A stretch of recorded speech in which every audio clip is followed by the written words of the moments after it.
So this is a first, you guys. We've never done like this kind of like all three of us sharing at the same time sharing the stage. I don't think at we've the ever same even time. stood on the carpet at the same time together. Say what? I don't think we've ever actually been on the carpet at the same time. I know. No. All three of We us. don't know what will happen when we're all on the same. This might be like magic. This might be just an epic fail. Trying to share a sermon together. I know. I'm I feel just like, dying to find out which one it's going to be. I know. I feel a little bit like it'll be totally awesome, or it'll be a little bit like the Ghostbusters. We're like, don't cross the streams. Yeah. Like it just was like too much. I told Pastor Sara this morning that I had this like nightmare last night that this was a terrible bust, and it actually involved snakes, which I feel like that's where my brain was at with, So. There's St. Patrick. So well, good. today is the first Sunday of our winter sermon series on, you guessed it, wisdom. And each of us, we were just so excited to share with you. We couldn't decide like who was going to do it. We did like this, we arm wrestled for it, and we got into this three-way tie, which was really weird. We couldn't replicate it again if we tried. HR said we're not allowed to do it at all. No. Okay, so here we are for the first time all together, Sermon Battle Royale. This should be fun. Are you ready for it? Are you ready for it? Okay. Does anyone here have a smartphone on them? Maybe one or two. I love that question. Okay, you may or not believe this, but each of you have more knowledge at your fingertips right now, right at this moment, than the combined knowledge of everyone in the world from every generation before you. I'm talking about the greatest kings and queens of all time, the smartest geniuses of all time. They did not have access to the knowledge that every single one of you has at this moment. That's so crazy. Isn't that wild? Do you feel the power? Are you feeling the power? Yeah, I know. So if you don't believe me, let's do a little test. Who here knows what the distance is between the Earth and the Moon? Anyone? You know? Well, I bet that you could find out in under a minute. Let's do a little test. And you playing at home, put it in the comments. What is the distance between the Earth and the Moon? Ready, set, go. Raise your hand when you know. Put it in the comments when you know. 221,500 miles. Oh, 221 and 5,000. 21,500 miles. Is that what I'm getting? That's kind of crazy. Isn't that incredible? Like, under a minute. Just kind of anything you want to know, any knowledge that you want. Yep. But here's what I find even more amazing. You have all of this knowledge. We have all this knowledge at our fingertips. And yet this is the video that gets seen 430 million times.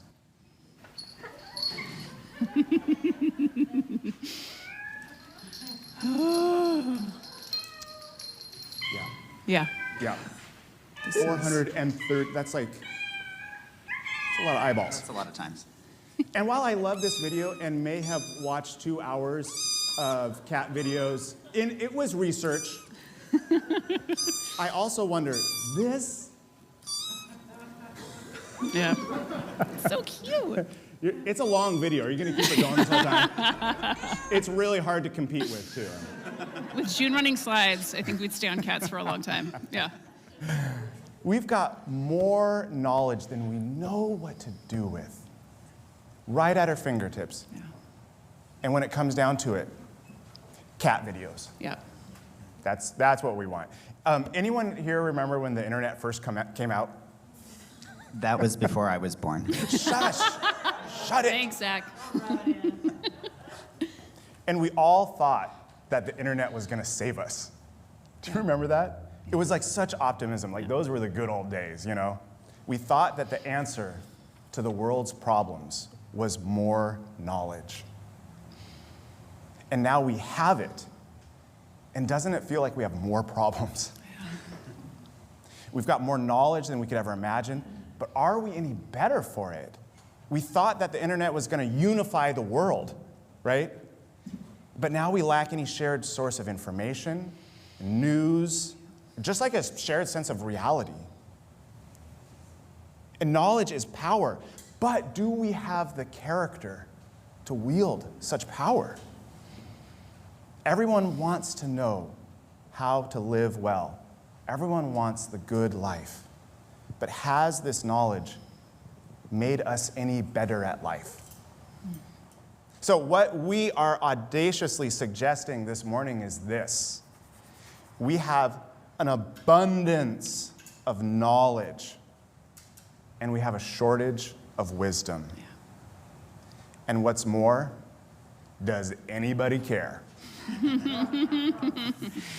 care they don't find a lot of God on the internet anymore. All right.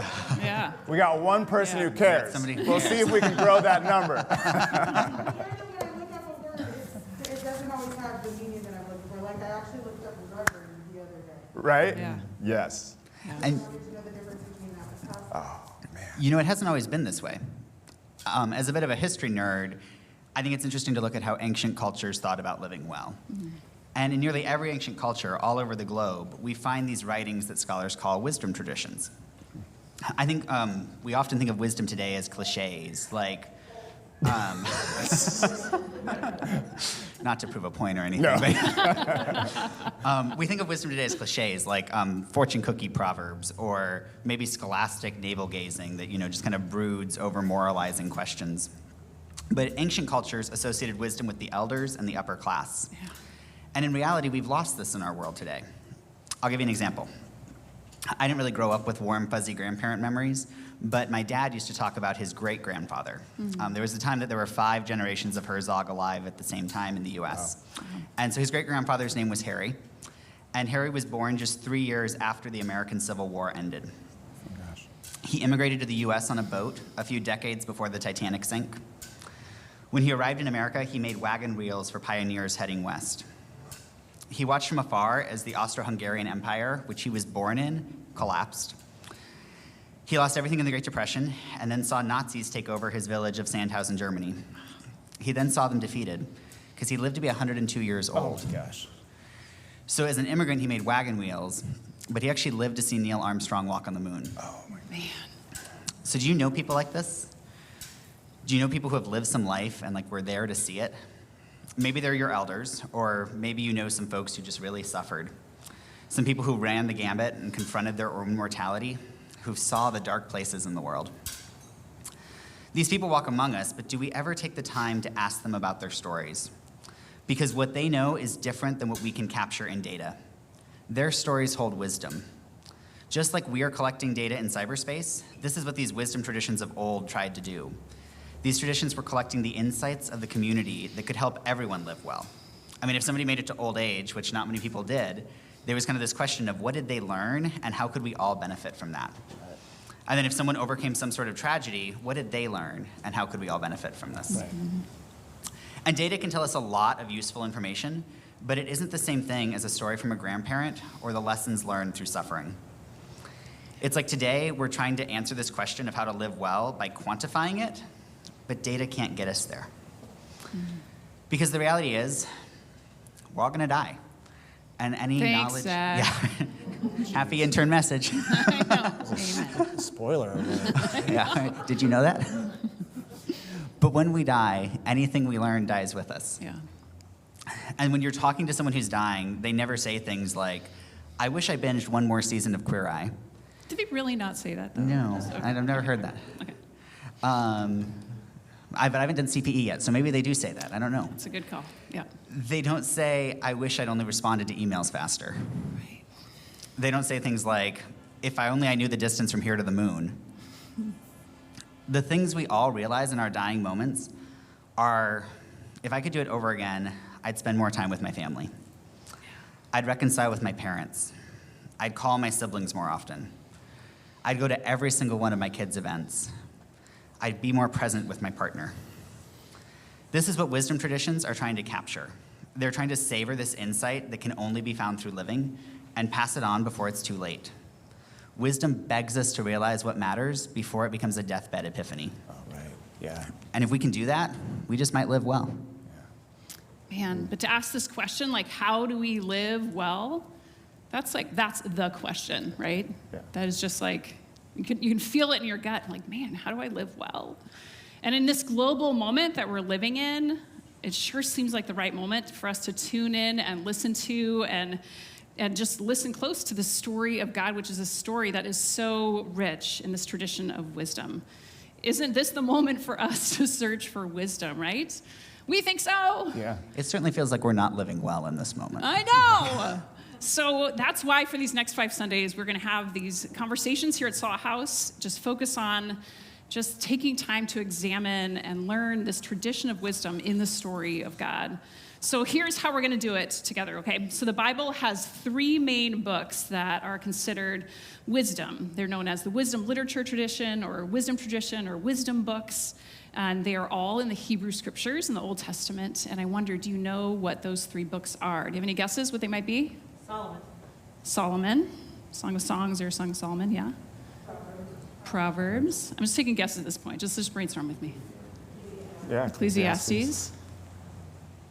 These are good. So it is, in fact, Proverbs. It is Ecclesiastes. And it's also your good friend and mine, Job. But also, I'll get to that in a second. So you're on track too. Robbie jumped to the end. She did. They're considered wisdom literature because these are books that address the question: how do we live well in this world? Like, what's a good life? Yeah. And they seem really different too. Yeah. I mean, it's like, what? You're putting these 3 books together now, are you? I feel like everybody has one that they love and one that they hate. Oh, yeah. Out of those 3, I think that's true. But it's true, they're very different, and we need all 3 to get that full picture of what wisdom looks like, what the Bible offers us in this wisdom tradition. So in the next few Sundays, Pastor Ryan, Intern Pastor Zach, and I, we're going to each take on one of these 3 wisdom books, and we'll lean heavily into content that's been put together by the Bible Project as we do that. But what we've discovered is that it's really fun to imagine that these 3 books each have a personality, like a persona that we can envision. For example, Proverbs. I'm going to preach on and take on the persona of Proverbs. Proverbs is like a brilliant teacher. Apple? All right. So in Proverbs, so God is wise and God is just. And God's wisdom is this invisible creative force that's woven throughout the world, and it's just in the fabric of all reality. It's all around us, and anyone can tap into wisdom at any time in order to make for yourself a beautiful life. It's like that moral arc of the universe that the Reverend Dr. Martin Luther King talked about, that wisdom is that arc, that it's long, but it bends towards justice. So we just need to make the choices that tap us into wisdom instead of choosing the way of folly. And if you listen to Lady Wisdom, right, we heard Lady Wisdom calling to us at the beginning of worship. Follow her. If we listen to her and make good choices, then things will go well for us. So it's very clear-cut in the book of Proverbs. Make wise choices, then that's a good life. So this is the path of wisdom in Proverbs. That's all well and good. But sometimes really terrible things happen to really wise people. And sometimes really foolish people get rewarded. That's the story I'm going to wrestle with.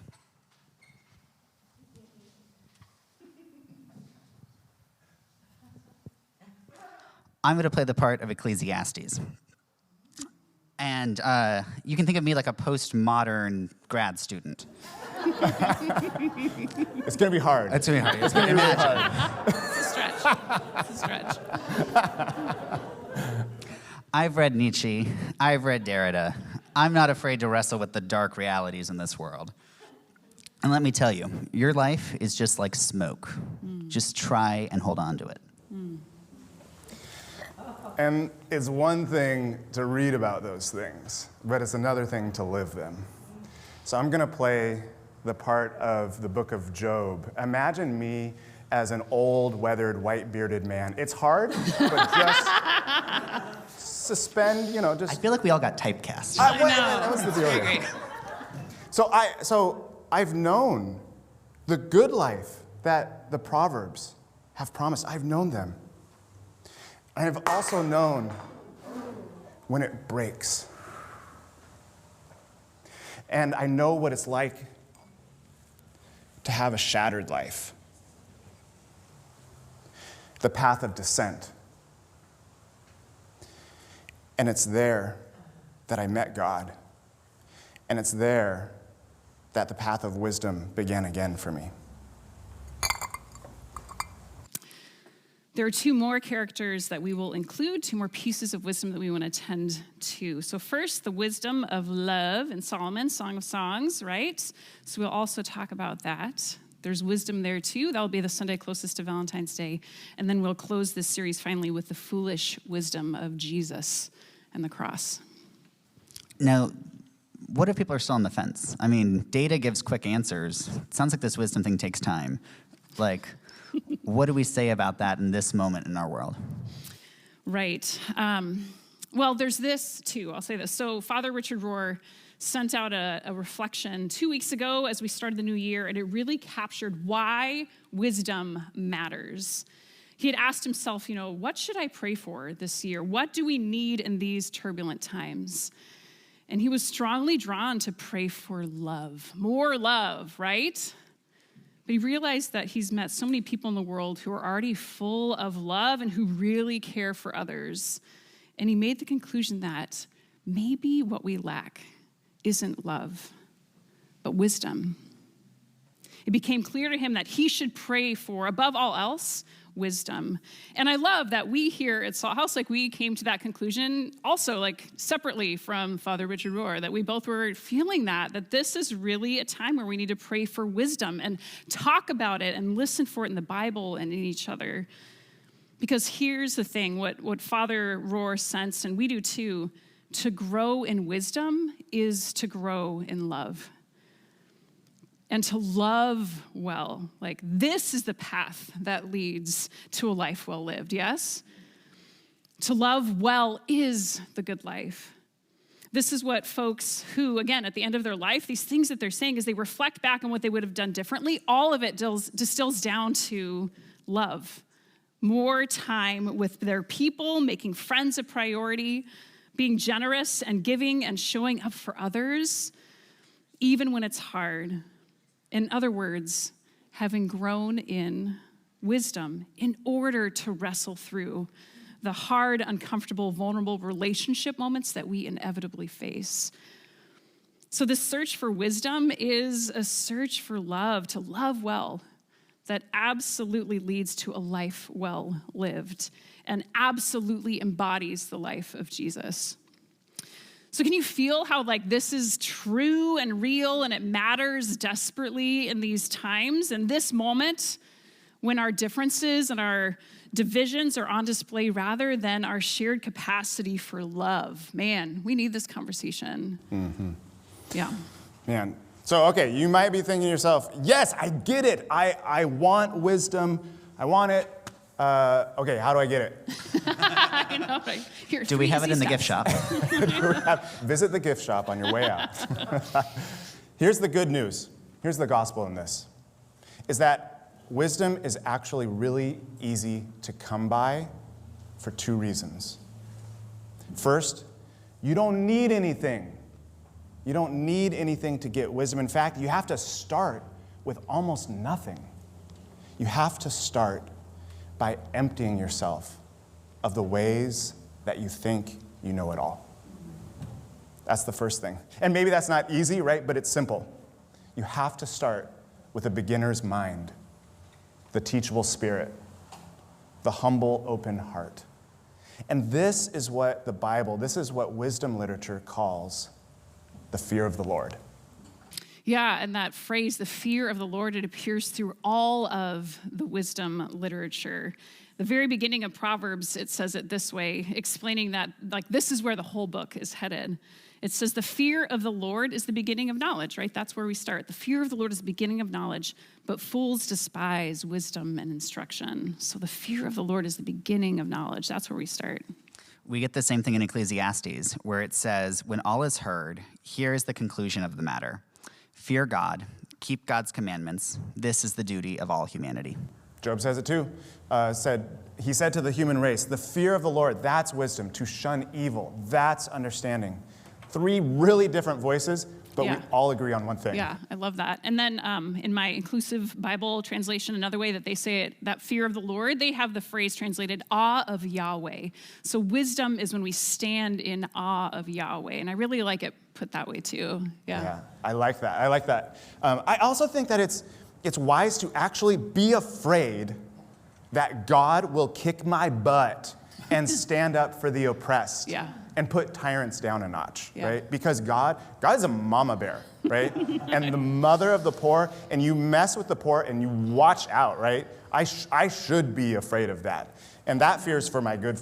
It's for my good. It's Yeah. for the good of all. Yeah. It's like being at the ocean with my kids, and I'm like, hey, don't turn your back on those waves. Right. Like, that is a force.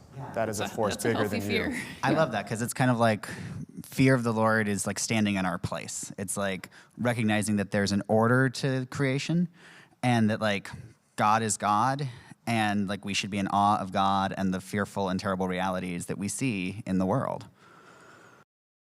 Yeah.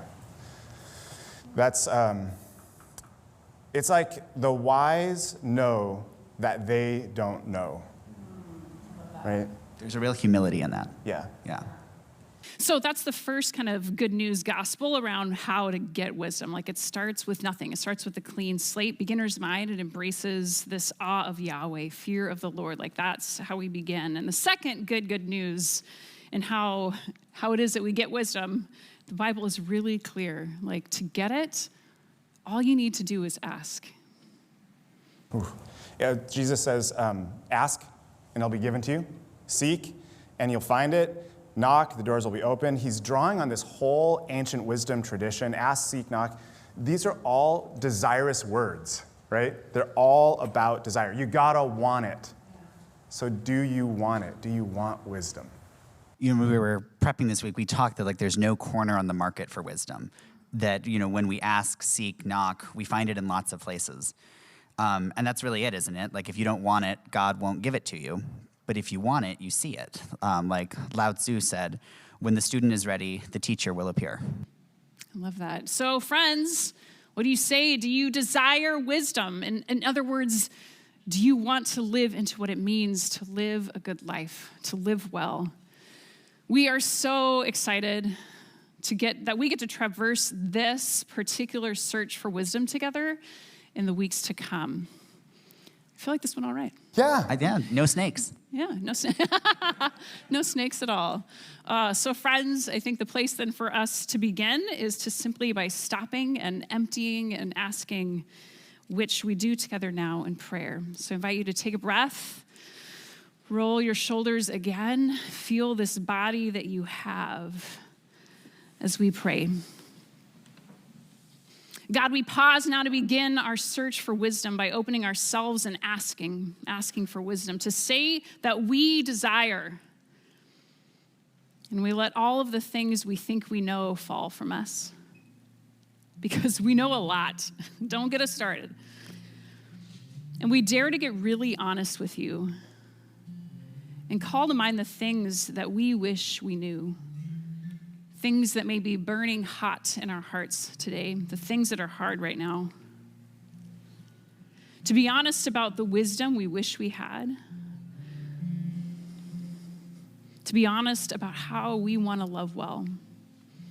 And in this space, we let ourselves be real with you in this moment, knowing that by getting in touch with our desire for wisdom, we let ourselves be met by you here in this place as we begin this journey of wisdom together. Thank you, God. So friends, we take a moment to sing and just to pray and to ask for wisdom from this God of ours who wishes to give it to you. Amen? Amen.